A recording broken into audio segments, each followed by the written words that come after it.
What's up guys, and welcome back to the channel. I'm Andy the Middle-Aged Gamer, and today we have an upgrade video for the Krytac Kriss Vector Gas Blowback SMG.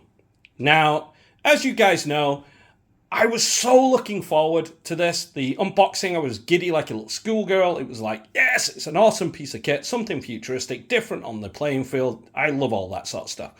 But, as always, once you go up, there's only way to go is down, and it seems Krytac just love to go downhill rather than uphill. And so, one of the major issues with this was its gas efficiency, and that does come from the internal operating design. The fact that they used a small steel bulk carrier group with a polymer nozzle in there. The steel would conduct the cold from the gas, and it would get very cold. And if you live in a winter time here in the UK and you're shooting this thing, you won't even get through a full magazine, not unless you change the gas up to something really pokey, like proper full-on propane or plus, which is stupid, and you shouldn't have to go that way just to get this thing to work. Now, one of the causes of that is, like I say, is the cooldown effect. We all know that, but it's also, I would say, exaggerated due to the fact that the rail system, that the really crappy lug system that they use, the roller lugs that are friction fit, there's too much friction in that system, too much, I would say, friction in the rails, and then you've got the spring-loaded rear half of the rail system, which is connected to the guide rod on the vertical part going up and down. That basically gets, again, itself, the plastic gets stuck on the metal and it starts to rub. Even if you lube it after so many shots, it starts to have issues. And then, of course, you've got the pitting, the poor quality steel that they use. It's not the best. If you're going to do steel, you have to do it properly, or else don't bother, is my motto, because steel is funny. There are many different variants, and just because it's steel doesn't mean it's brilliant. If it's cast, you've got plenty of air bubbles in there that lightens the actual steel itself. But the air bubbles on something that you have rolling over, it's kind of like if you ever drive a car with potholes in the road, exactly the same problem. And it all just combines to basically making the system unfunctional in winter times. And in the summer, as you're about to see, you do get some good results if you're willing to put in the work to get it to cycle and to run smoothly. So, well, I strip this down and show you that more on the inside. Let's see this thing shooting at 14 degrees Celsius with 2.5 gram BBs and green gas.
Okay guys, so as you can see, it runs quite well in 14 degrees Celsius on standard green gas. You're looking at nearly 2 full mags.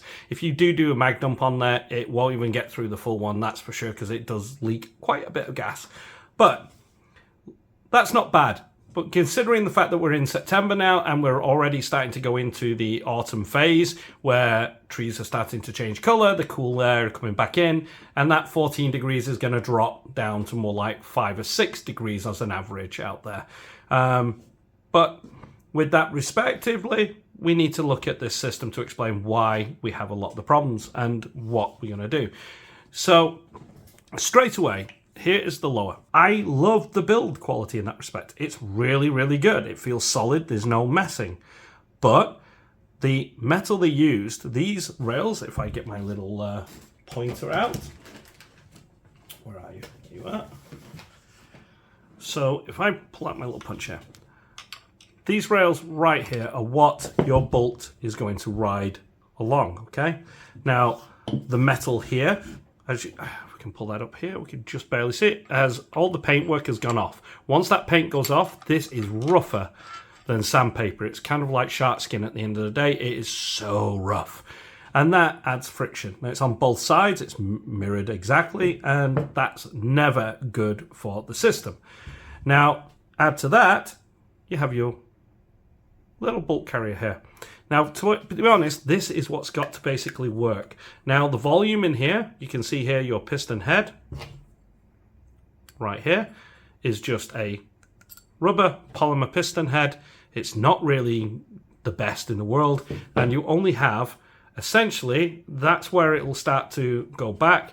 So you're only getting really that much little bit of volume, and that's got to be able to cycle through all that rough, hit these rails, using the rails here, push this and compress it down and back up. Now this has got a nice stiff recoil spring. It does work.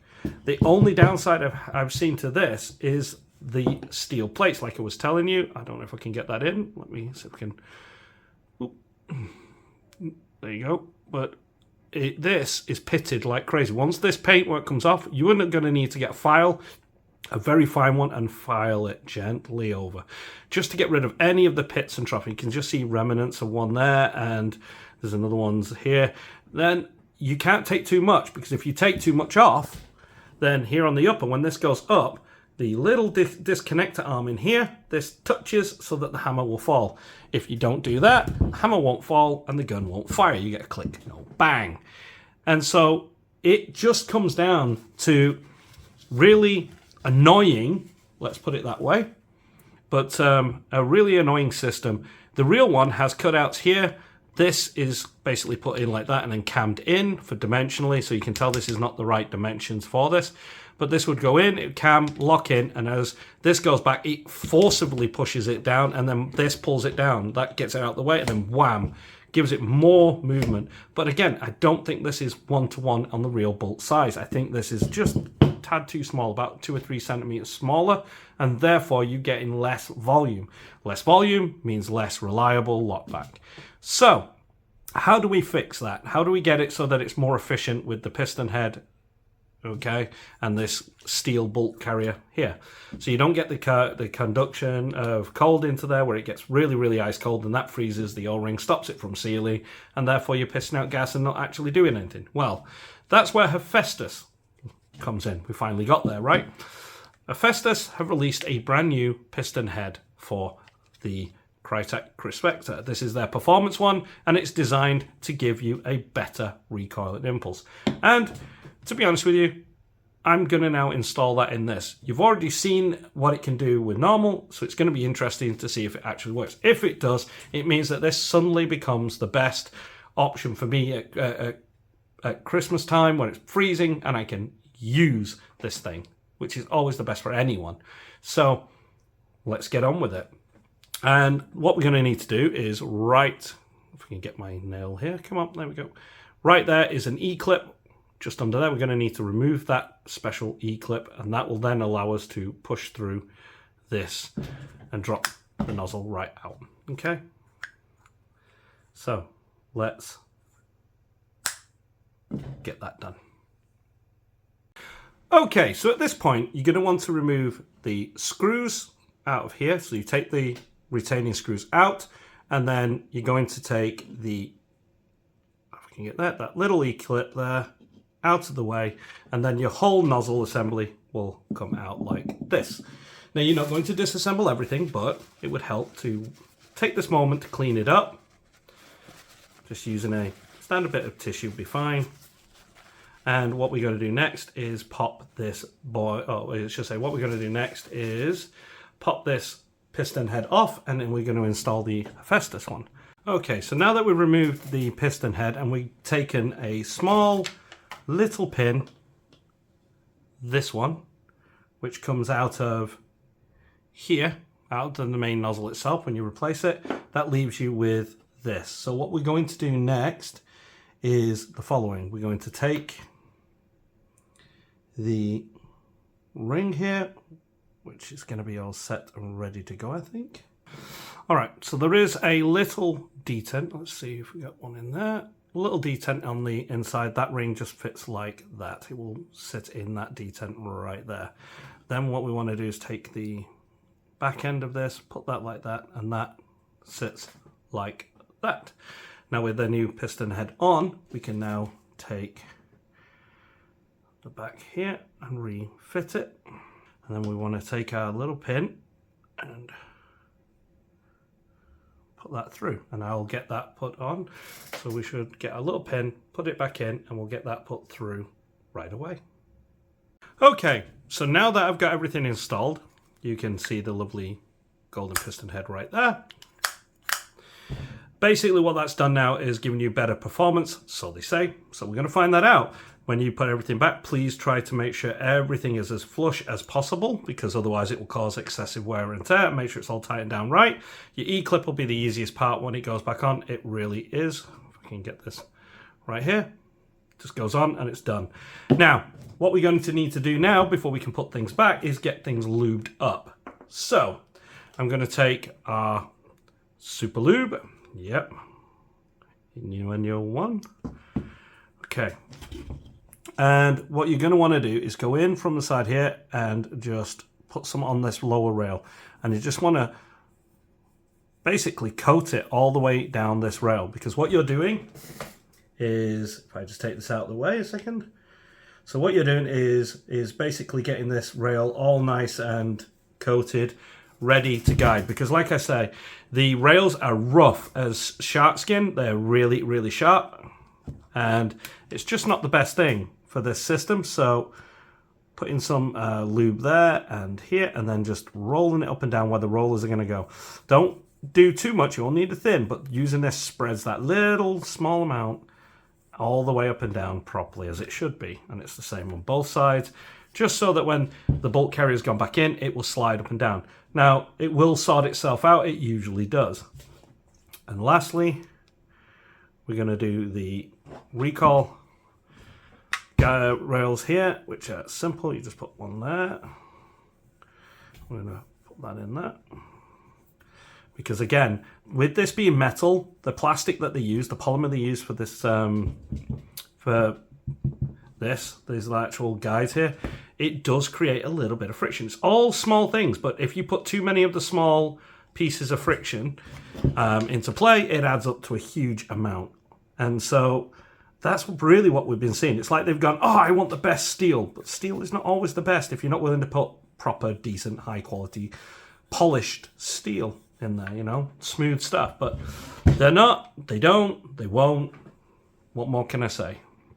And with that, what we are going to need to do next is take our little rollers here. We're going to get our little detents. In fact, what I tend to do to give it a bit of longevity in between was just put a little bit on each side like this.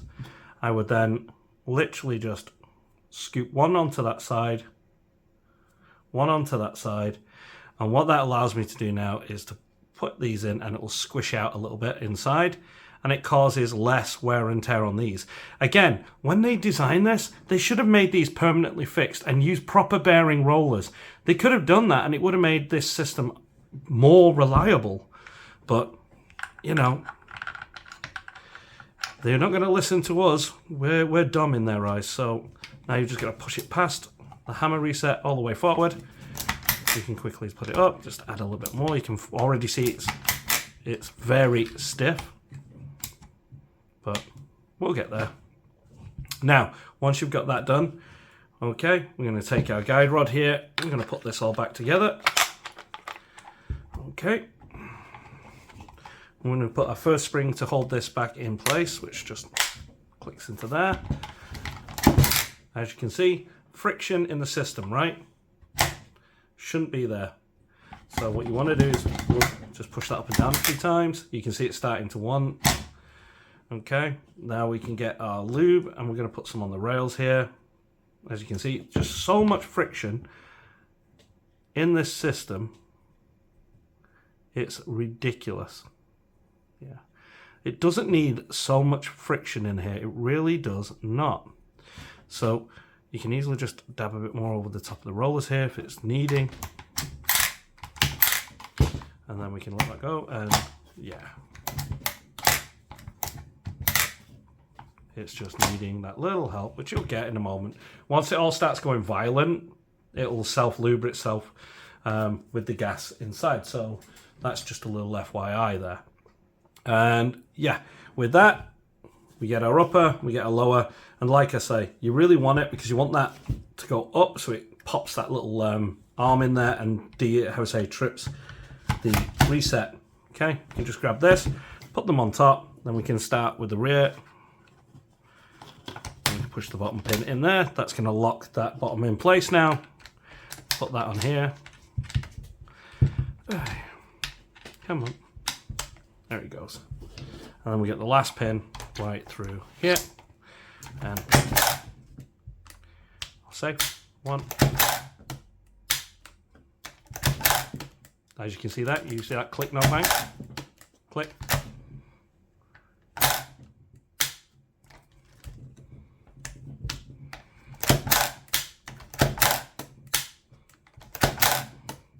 Needs force, and that's where you're losing it with the gas. But hey, now Hephaestus do give you a spare O-ring, so as one will wear in, you've got a spare. I am going to keep that, and I'll keep the original piece here as well, just in case. But they go in there like that, and so we've got those there, which is nice. And I'm going to get some BBs in this, and we're going to go and see if she runs.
Okay, well, there's a lot to pack in there.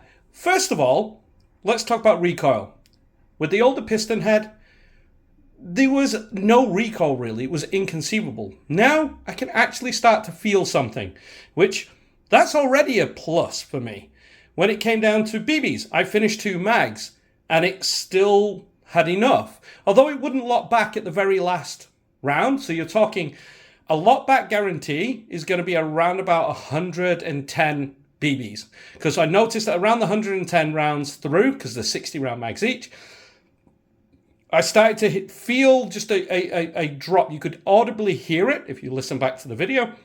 You can hear it just slightly drop. At that point, you know you're not going to lock back, but it continued to run. It didn't stop until the very last go, and that's another almost 3 full mags had gone through the gun. You're talking around about 160 rounds total, but a lockback failure will go from 110 rounds onwards. To be honest with you, in CQB, you're generally not going to go through more than your 60 round in that mag. You are going to swap it over. So you can have more than one mag. So it's going to be locking back now, a lot more guaranteed. I love that it locks back and I can now actually swap mags and drop the bolt again. That to me is awesome. And I think that that's a great improvement. I think Hephaestus and their performance piston head upgrade, it does what it says on the tin, which is rare to see these days. But yes, it does improve the system. It gets rid of a lot of that cooldown a little bit and helps it. Now, Hephaestus do also do a heavy recoil upgrade, or a recall upgrade as they call it, but it basically adds more recoil. And that's to do with the stock recoil guide rod system there. You will remove one of the buffers off and put this new, I should say 2 of the buffers off, and you put this new system in. That's going to be up to you if you want to do that. At the moment, I'm happy with leaving it as is because it's nice. It's just right. It's smooth. Again, real shooters are trying to eliminate recoil. We don't need recoil, but airsofters like more. We're kind of crazy, right? But I do love it. I'm finally happy with the, Krytac Kriss Vector, and it's taken another company to get it on the right path. Now, yes, Bowmaster do a recoil guide rod system with the correct cutouts, which I'm thinking about purchasing. That retails for about £100 right now, plus shipping. So let me know in the comments if you want me to get hold of one of them. And yeah, let me know what you think to this little upgrade. It's taken companies a while, but they did want to make sure that it works, and it's now on the market for everyone, and it does genuinely do what it says. I'm so impressed. So, with that, I've been the Middle-Aged Gamer. You guys have been amazing as always, and I'll see you in the next one.